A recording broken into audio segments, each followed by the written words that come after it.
Hello दोस्तों, welcome back to Gabbar Singh tutorials. एक बार फिर से आ गए हैं हम तुम्हारे लिए।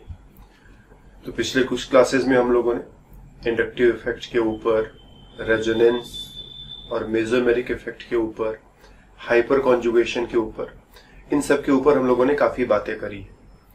इस क्लास से हम लोग इन सारे इफेक्ट्स का इस्तेमाल करके ऑर्गेनिक कंपाउंड्स के एसिड और बेस नेचर को समझने की कोशिश करेंगे और जरूरत पड़ने पर यह भी कंपैरिजन करने की कोशिश करेंगे कि कौन सा स्ट्रॉन्ग एसिड, कौन सा वीक एसिड, कौन सा स्ट्रॉन्ग बेस, कौन सा वीक बेस। ओके, तो एक बेहद ही सिंपल पॉइंट से हम लोग शुरुआत करते हैं। सपोज अपने पास C2H5OH है और C6H5OH है। इन दोनों के एसिडिक स्ट्रेंथ का कंपैरिजन करना है कि दोनों में से कौन सा स्ट्रॉन्गर एसिड है, कौन सा वीकर एसिड है। तो C2H5OH, चलो हम इसको तोड़ते हैं, मतलब यहां से ऑक्सीजन हाइड्रोजन बॉन्ड को तोड़ देते हैं। तो C2H5O पर माइनस और H पर प्लस, कुछ ऐसा लिख देंगे। यहां से भी ऑक्सीजन और हाइड्रोजन के बीच में जो बॉन्ड है उसे तोड़ दो, C6H5O पर माइनस और H पर प्लस। तो हम लोग जानते हैं जो भी चीजें H प्लस डोनेट कर सकती हैं उनको एसिड कहते हैं। तो इसने भी H प्लस डिसोसिएट हुआ तो H प्लस दिया, ये भी डिसोसिएट हुआ तो H प्लस दिया। दोनों ही एसिड का काम कर रहे हैं। कौन स्ट्रॉन्गर एसिड है ये मेरे को पता लगाना है। तो हम कहेंगे ये है एसिड और ये है इसका कॉन्जुगेट बेस। कोई भी एसिड हो उसमें से हाइड्रोजन आयन हटा दोगे तो अब जो भी बच जाता है, एक हाइड्रोजन आयन हटाना है, एक से ज्यादा नहीं, एक हाइड्रोजन आयन हटा दोगे तो जो भी बच जाता है उसे कहते हैं ये एसिड का कॉन्जुगेट बेस है। तो इसका कॉन्जुगेट बेस ये रहा और इसी तरह से इसका कॉन्जुगेट बेस ये रहा। इसे तुम पहचानते हो, इथाइल अल्कोहल है। अगर इसका स्ट्रक्चर हम थोड़ा सा डिटेल में तुम्हारे लिए बना दे तो CH3CH2OH, यही है इसका स्ट्रक्चर, इथाइल अल्कोहल। और इसे पहचानो C6H5, मतलब अगर C6H6 होता तो बेंजीन होता। C6H5 है मतलब बेंजीन में एक हाइड्रोजन यहां से हम हटा देंगे और हाइड्रोजन हटा करके उसके बदले में एक OH लगा देंगे। तो जब OH को तुम इस तरह के कार्बन चेन के साथ जोड़ते हो तो कहते हो अल्कोहल, और OH को अगर तुमने डायरेक्टली बेंजीन रिंग से जोड़ दिया है तो इसे कहते हो फिनॉल, ठीक, या फिर फिनोलिक OH कह दो और इसे अल्कोहलिक OH कह दो। ये कहना ज्यादा प्रोफेशनल है। तो अगर कोई भी अनस्टेंट कार्बन चेन बना लिया और उसके साथ कहीं पर भी एक OH जोड़ दिया तो ये हुआ अल्कोहलिक OH, और बेंजीन रिंग बना लिया और बेंजीन रिंग के साथ किसी भी पोजीशन पर एक OH जोड़ दिया तो इसे हम कहते हैं फिनोलिक OH। तो ये जो दो कंपाउंड्स है C2H5OH एंड C6H5OH, इसमें से यहां पर देखोगे तो ये OH अल्कोहलिक OH है, जबकि ये OH जो है फिनोलिक OH है। ये बेंजीन रिंग के साथ कनेक्टेड है। दोनों में से कौन स्ट्रॉन्गर एसिड है ये मेरे को पता लगाना है, ये स्ट्रॉन्गर एसिड या ये स्ट्रॉन्गर एसिड। तो एसिड का स्ट्रेंथ कैसे पता लगाए? छोटे छोटे 2-3 मेथड्स हो सकते हैं, लेकिन ऑल इन वन एक सिंगल मेथड जो हर जगह हमेशा काम करे। ये हुआ एसिड C2H5OH और ये हुआ C2H5O-, उसका कॉन्जुगेट बेस।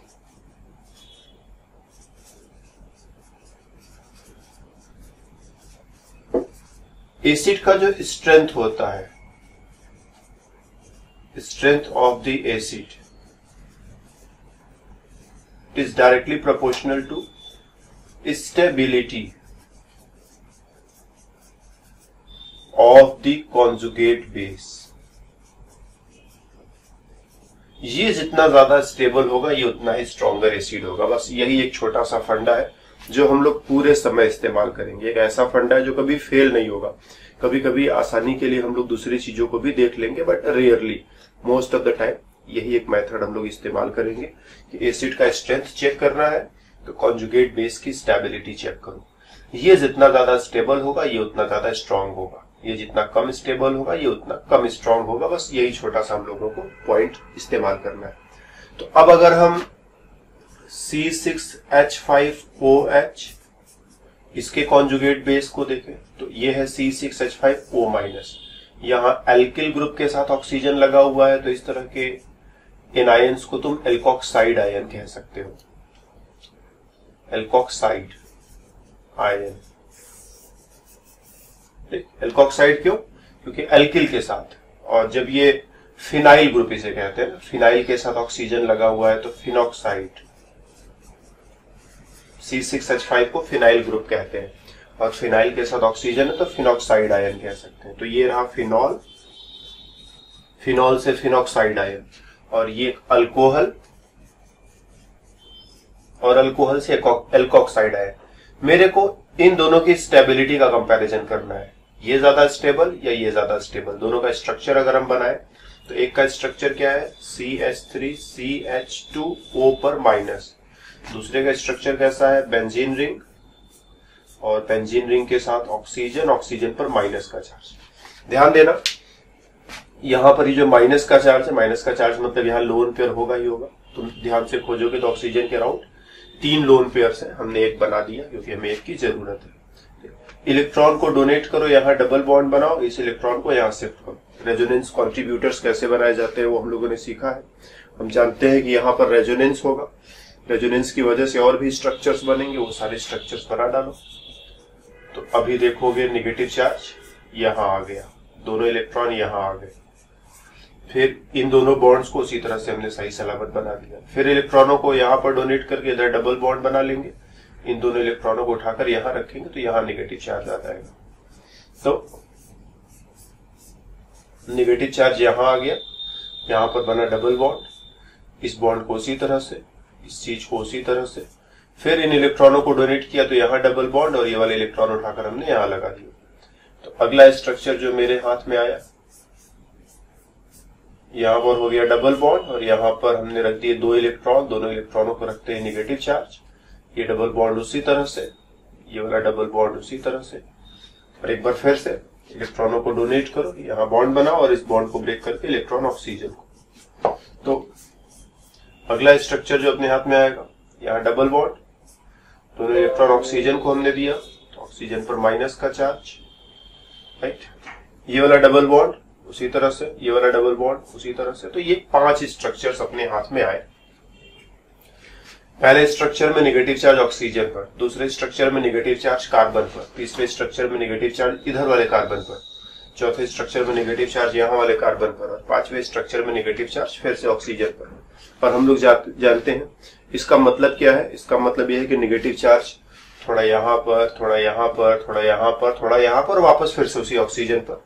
तो कुल मिलाकर के फिनॉक्साइड आयन में अगर हम ध्यान से समझे तो फिनॉक्साइड आयन में नेगेटिव चार्ज हम यहाँ पाई बॉन्ड सभी जगहों पर थोड़ा थोड़ा आएगा, तो हम लोग पाई बॉन्ड को सभी जगहों पर थोड़ा थोड़ा ऐसे डॉटेड लाइन से बना दे। और नेगेटिव चार्ज का कुछ हिस्सा इस ऑक्सीजन पर, कुछ हिस्सा कार्बन पर, कुछ हिस्सा इस कार्बन पर, कुछ हिस्सा इस कार्बन पर। यहाँ बड़ा सा डेल्टा बनाया है, यहाँ छोटा छोटा डेल्टा बनाया है, उसका रीजन है। ऑक्सीजन ज्यादा इलेक्ट्रोनेगेटिव होता है, जैसे कोई ज्यादा भूखा रहे, एक मिठाई आया, 2 लोग खाने वाले हैं, एक को बहुत जोर से भूख लगी और एक को थोड़ी सी भूख लगी है।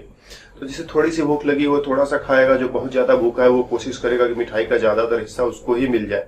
तो नेगेटिव चार्ज एक ही है, एक ही नेगेटिव चार्ज है, उसका कुछ हिस्सा इसको मिलेगा, कुछ इसको मिलेगा, कुछ इसको मिलेगा, कुछ इसको मिलेगा। ऑक्सीजन बड़ा इलेक्ट्रोनेगेटिव है, वो नेगेटिव चार्ज को अच्छे से संभाल सकता है। तो नेगेटिव चार्ज का ज्यादातर हिस्सा ऑक्सीजन के पास रहेगा। कह दो 85% ऑक्सीजन के पास है, ठीक, 5% यहां पर, 5% यहां पर और 5% यहां पर, कुल मिलाकर के 100% हो जाएगा ना। तो कुछ इस तरह का डिस्ट्रीब्यूशन होता है। तो इन रेजोनेंस स्ट्रक्चर से मेरे को यह पता चला कि नेगेटिव चार्ज ऑक्सीजन पर भी रहेगा, कार्बन पर, कार्बन पर, कार्बन पर। लेकिन चूंकि कार्बन की इलेक्ट्रोनेगेटिविटी ज्यादा होती नहीं, इसीलिए वो नेगेटिव चार्ज का थोड़ा थोड़ा हिस्सा ही लेगा, ज्यादा हिस्सा नहीं लेगा। हमने ऐसे ही 5-5% लिख दिया, हो सकता है 6-6% आ जाए, हो सकता है 7-7% आ जाए, लेकिन ज्यादा नहीं, थोड़ा थोड़ा है। और निगेटिव चार्ज का ज्यादातर हिस्सा इसी ऑक्सीजन के ऊपर रहेगा। तो निगेटिव चार्ज क्या है, कई जगहों पर डिस्ट्रीब्यूटेड हो गया, थोड़ा यहां, थोड़ा यहां, थोड़ा यहां, थोड़ा यहां। और निगेटिव चार्ज जब भी इस तरह से डिस्ट्रीब्यूटेड हो जाएगा, निगेटिव चार्ज हो या पॉजिटिव चार्ज हो, किसी भी तरह का चार्ज हो, चार्ज का इस तरह से डिस्ट्रीब्यूशन होने से उसकी स्टेबिलिटी बढ़ जाती है। चार्ज अगर एक ही जगह पर रहता है तो उसकी वजह से परेशानी होती है, उसकी वजह से रिएक्टिविटी आती है, चार्ज जल्दी से जल्दी वो रिएक्शन करने की कोशिश करता है, और कई जगहों पर तुमने उसे बांट दिया, रिएक्टिविटी डाउन हो जाती है, वो जल्दी रिएक्शन नहीं करेगा, वो स्टेबल हो जाएगा। तो ये चार्ज के इस तरह के डिस्ट्रीब्यूशन से इसको तुम कहते हो डीलोकलाइजेशन ऑफ निगेटिव चार्ज। अपने शब्दों में हम डिस्ट्रीब्यूशन कह सकते हैं, लेकिन केमिस्ट्री में जो एग्जैक्ट वर्ड इस्तेमाल करते हैं डीलोकलाइजेशन। डीलोकलाइजेशन की वजह से स्टेबिलिटी मिलेगी, डीलोकलाइजेशन ऑफ निगेटिव चार्ज। और इस डीलोकलाइजेशन की वजह से होगा क्या, तुम्हें स्टेबिलिटी मिलेगी। कहां लिखे, यहां जगह भी नहीं लिख रहा है, चलो यहीं छोटा छोटा लिख देते हैं ना, एग्जैक्टली पेज चेंज हो रहा है, तो स्टेबिलिटी मिलेगी। अब इस स्ट्रक्चर में आ जाओ, एल्कोक्साइड आयन में, यहां निगेटिव चार्ज किसी तरह के किसी भी प्रकार के रेजोनेंस में शामिल नहीं है, तो निगेटिव चार्ज 100% इसी ऑक्सीजन के ऊपर जमा रहेगा, और ऑक्सीजन को उसकी वजह से परेशानी होती है। जैसे कोई आकर के एकदम तुम्हारे घर में बैठी जाए, न हिलने डुलने का कोई नाम ही नहीं ले रहा, आ गया बैठ गया तो बैठ गया, थोड़ा बहुत इधर उधर जाए तो तुम भी अपना कुछ काम धंधा करो, इत्मीनान से रहो, एकदम सिर पर आकर के बैठ जाएगा तो परेशानी तो महसूस होती है ना। तो ये 100% इसी के सिर पर बैठा रहेगा, और ऑक्सीजन हालांकि इलेक्ट्रोनिगेटिव एटम है, लेकिन 100% इसी के सिर पर बैठा रहेगा, तो ये परेशान रहेगा। और यहाँ पर क्या है, थोड़ा इधर गया, थोड़ा इधर गया, थोड़ा इधर गया, थोड़ा इधर गया, ये स्टेबल हो जाएगा। तो अब कुल मिलाकर के हम कह सकते हैं कि एल्कोक्साइड आयन और फिनॉक्साइड आयन में फिनॉक्साइड आयन मोर स्टेबल है। क्यों मोर स्टेबल है? ड्यू टू डीलोकलाइजेशन ऑफ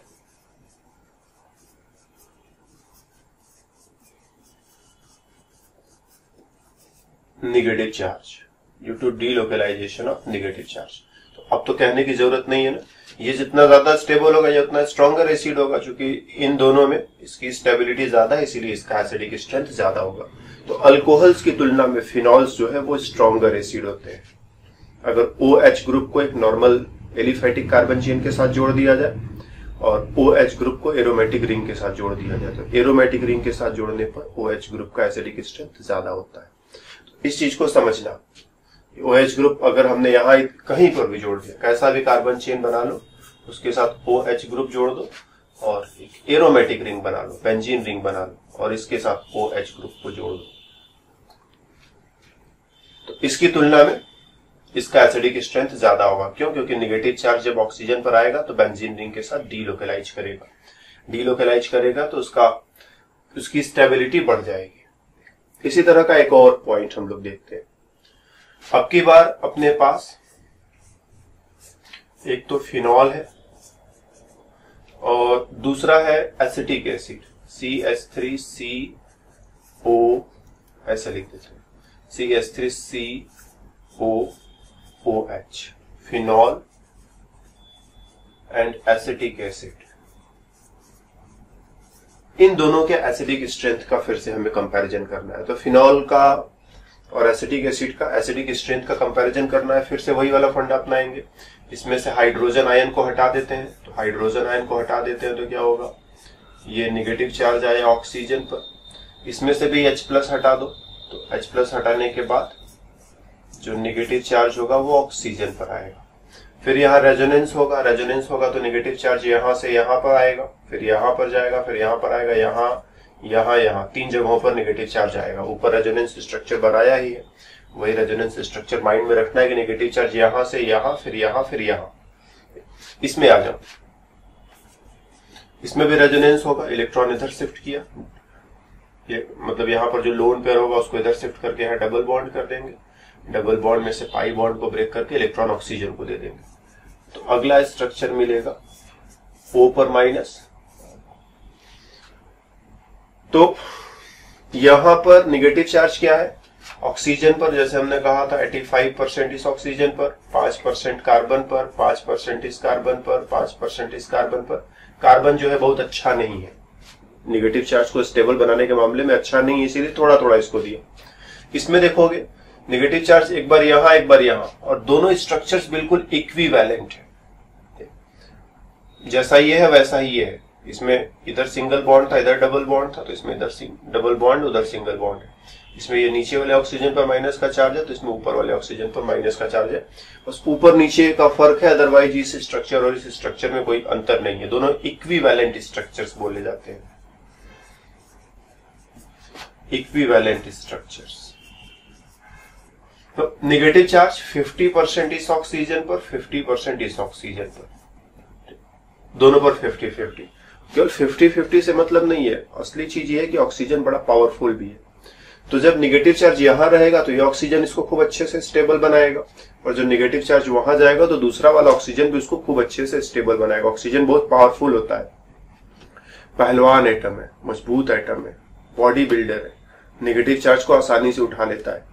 तो 50% नेगेटिव चार्ज इसने उठा लिया, 50% नेगेटिव चार्ज इसने उठा लिया, और दोनों ने मिल करके उसको संभाल लिया। जैसे मान लो एक बड़ी सी बाल्टी है, बाल्टी में ढेर सारा पानी तुमने भर दिया, अब उसको उठा रहे हो, काफी मेहनत लग रहा है उठाने में। तुम्हारा दोस्त आ जाए, उस बाल्टी के पानी को क्या करो, 2 जगहों पर आधा आधा डिवाइड कर दो। मान लो बाल्टी में 20 किलोग्राम पानी था, तो 10 किलोग्राम तुम उठा लिए, 10 किलोग्राम अपने दोस्त को दे दी, तो काम आसान हो गया ना। तो कुछ वैसा ही चीज, 10 किलोग्राम यहां पर, 10 किलोग्राम यहां पर, 20 किलोग्राम वेट था, 10 किलोग्राम इधर कर दिया, 10 किलोग्राम उधर कर दिया, और दोनों मिलकर के उसको आसानी से उठा ले जा रहे हैं। यहां पर क्या है, 20 किलोग्राम वेट है, तुम अकेले उठा करके लेकर के जा रहे थे, तब तक उधर से कुछ छोटे छोटे बच्चे आ गए। घर में छोटे छोटे बच्चे रहते हैं, जब तुम कुछ काम वाम करो तो वो भी आ जाते हैं कि हम भी काम करेंगे, हमें भी करना है, नहीं करने को दो तो बड़ा फजीयत करते हैं। तो क्या करोगे, 20 किलो बाल्टी का पानी है, तुम तो किसी तरह से उठा करके ले जा रहे हैं, बच्चों से तो उठने वाला है नहीं, लेकिन वो परेशान कर रहे हैं, तो क्या करोगे, जाओ भाई कटोरी लाओ, एक गिलास लाओ, एक चम्मच लाओ, कुछ लाओ, तुम लोग को भी थोड़ा थोड़ा दे देते हैं। तो सब कटोरी गिलास वगैरह लेकर के आ गए, एक कटोरी पानी एक को दे दिया, एक गिलास पानी दूसरे को दे दिया, तीसरे को भी एक कटोरी पानी दे दिया। तो 20 किलोग्राम में से कह दो जो है 100 ग्राम पानी एक बंदे ने, एक बच्चे ने, 100 ग्राम पानी दूसरे बच्चे ने, 100 ग्राम पानी तीसरे बच्चे ने उठा लिया। तो थोड़ी तो तुम्हारी मदद हुई है, ऐसी बात नहीं कि मदद नहीं हुई, बहुत ही थोड़ी सी मदद हुई, लेकिन उससे कोई बहुत फर्क तुम्हारे ऊपर नहीं पड़ेगा। तो ये कार्बन की इलेक्ट्रोनेगेटिविटी बड़ी कम है, ऑक्सीजन की इलेक्ट्रोनेगेटिविटी बहुत ज्यादा है। ये पहलवान एटम और ये बस बच्चे के जैसा है। तो नेगेटिव चार्ज इसको बहुत ज्यादा दिया ही नहीं जा सकता, तो 100% नेगेटिव चार्ज में से थोड़ा थोड़ा ही इसको देंगे, जितना ये संभाल पाएगा। ज्यादातर नेगेटिव चार्ज ऑक्सीजन के पास बना रहेगा। और यहाँ क्या है, दोनों पहलवान एटम्स है, ये भी अच्छे से नेगेटिव चार्ज को उठा सकता है, ये भी अच्छे से नेगेटिव चार्ज को उठा सकता है। तो यहाँ नेगेटिव चार्ज 2 ही जगहों पर डिवाइड हो रहा है, ध्यान देना, 2 ही जगहों पर डिवाइड हो रहा है, लेकिन दोनों ही एटम्स खूब अच्छे हैं। दोनों ही एटम्स मिलकर के नेगेटिव चार्ज को, ये भी नेगेटिव चार्ज को अच्छे से स्टेबल बनाता है, ये भी नेगेटिव चार्ज को अच्छे से स्टेबल बनाता है। तो इसीलिए ये दोनों मिलकर के काफी हैवी स्टेबिलिटी प्रोवाइड करते हैं, जबकि यहाँ ये चारों मिलकर के भी उतनी हैवी स्टेबिलिटी प्रोवाइड नहीं कर पाते, क्योंकि इन तीनों की मदद जो है बड़ी थोड़ी थोड़ी मदद होती है। तो ये ज्यादा स्टेबल माना जाएगा, ठीक, मोर स्टेबल। क्यों more stable, because negative of 2 electronegative oxygen atoms can stabilise the negative charge in better way. और यहां पर क्या है, एक ऑक्सीजन उसके साथ 3 कार्बन एटम्स, और कार्बन एटम्स नेगेटिव चार्ज को स्टेबल बनाने के लिए उतने अच्छे नहीं होते हैं, इसीलिए ये लेस स्टेबल हो जाएगा। और डेफिनेटली अगर ये मोर स्टेबल है तो एसिटिक एसिड क्या हो जाएगा, स्ट्रॉन्गर एसिड हो जाएगा। तो कार्बोक्सिलिक एसिड फंक्शनल ग्रुप समझना, बस एसिटिक एसिड मत समझना। Carboxylic acid functional group phenolic OH की तुलना में स्ट्रॉन्गर एसिडिक फंक्शनल ग्रुप होता है। तो ये फंक्शनल ग्रुप स्ट्रॉन्गर एसिड और ये फंक्शनल ग्रुप वीकर एसिड। हम लोग फंक्शनल ग्रुप को समझ रहे हैं, 3 फंक्शनल ग्रुप को समझा, अल्कोहल को समझा, फिनॉल को समझा, कार्बोक्सिलिक एसिड को समझा। एक नेक्स्ट एग्जांपल में हम लोग क्या दो एक एल्किल ग्रुप है, उसके साथ हमने कार्बोक्सिलिक एसिड ग्रुप जोड़ रखा है, और एक एल्किल ग्रुप है उसके साथ सल्फोनिक एसिड ग्रुप को जोड़ रखा है। दोनों में से कौन सा स्ट्रॉन्गर एसिड, ये या ये? तो फिर से वही बात, H को हटाओ, H को हटाओगे तो ऑक्सीजन पर माइनस आया, ये एसिड, ये इसका कॉन्जुगेट बेस। यहां से भी H को हटा दो, H पर प्लस और O पर माइनस।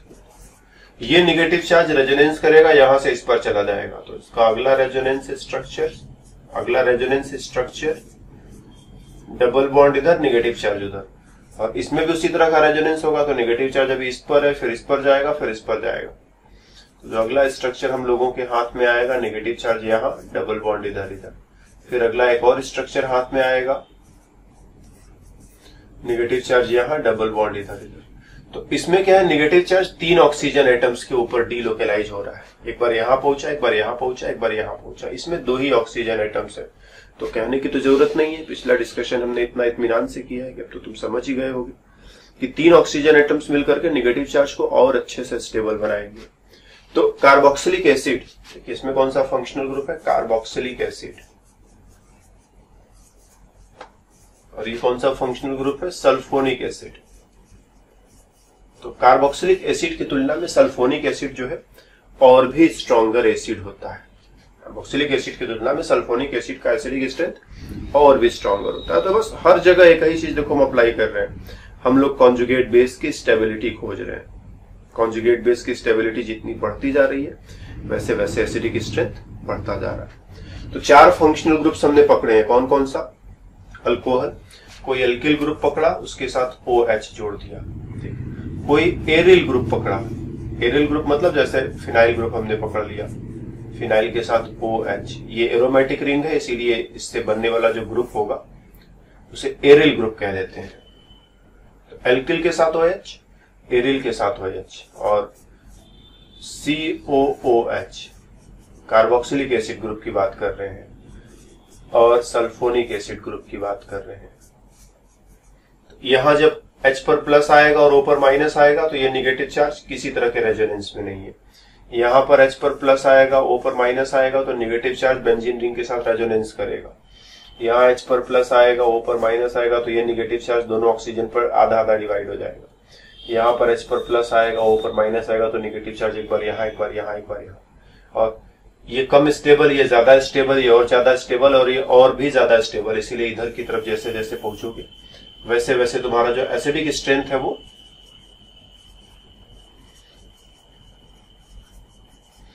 इंक्रीज करेगा। ठीक, एसिडिक स्ट्रेंथ इंक्रीजिंग। तो इस वे में अपने लोगों को जरूरत पड़ने पर मॉलिक्यूल्स को पहचानना है, उसमें से हाइड्रोजन आयन निकालना है, कॉन्जुगेट बेस बनाना है, उसकी स्टेबिलिटी चेक करनी है, और स्टेबिलिटी की मदद से एसिडिक स्ट्रेंथ में कंपैरिजन कर डालना है। तो पहले क्लास को हम बहुत कॉम्प्लिकेटेड नहीं बना रहे थे, एसिडिक स्ट्रेंथ पर ही हम लोगों का पहला क्लास था। तो थोड़े से एग्जाम्पल्स हमने लिए, एंड आई होप कि ये एग्जाम्पल्स हमेशा हमेशा के लिए तुम्हारे मन में रहेंगे, कभी तुम उनको जाने नहीं दोगे। और पढ़ाई करने का तरीका भी यही होता है कि जो तुम सीखो उसे जाने मत दो, रोज आता जाता रहेगा तो फिर तुम आगे कैसे बढ़ोगे। और कुछ बच्चों को बहुत सीरियस प्रॉब्लम है कि इतना छोटा छोटा लेक्चर, इससे क्या कुछ काम बनेगा, क्यों नहीं बनेगा। लेक्चर छोटा जरूर है लेकिन प्रत्येक लेक्चर में हम एक छोटा सा पॉइंट पूरा कर देते हैं, और वो इस तरह से पूरा करते हैं कि तुम हमेशा हमेशा के लिए उसे याद रखो। बहुत बड़ा लेक्चर हम 1 घंटे का बना दें, तुम पढ़ करके कंफ्यूज रहो कि क्या सीखा, क्या छूटा, क्या बचा। उससे बढ़िया है कि पढ़ाई पूरी करो लेकिन छोटे छोटे पार्ट्स में पूरी करो। छोटे छोटे पार्ट्स में पूरा करोगे तो फायदा यह रहेगा कि हर बार थोड़ा सा आओगे, सीखोगे, और वो हमेशा तुम्हारे साथ रहेगा। तो हम जो लेक्चर्स बनाते हैं उसमें ये हमारा इस बार स्पेशली जब से डिजिटल स्क्रीन पर काम करना शुरू किया तब से जो है एक ये चीज मेरे मन में रहता है कि लेक्चर्स को छोटा बनाया जाए। एक छोटे लेक्चर में एक छोटा पॉइंट कहो और फिर आगे बढ़ो। तो बस इस क्लास में हमें जो कहना था वो हमने कहा। अब आगे बढ़ने की बारी आ गई, फिर मिलेंगे अगले क्लास में, तो बातें और भी होंगी। तब तक के लिए बाय बाय।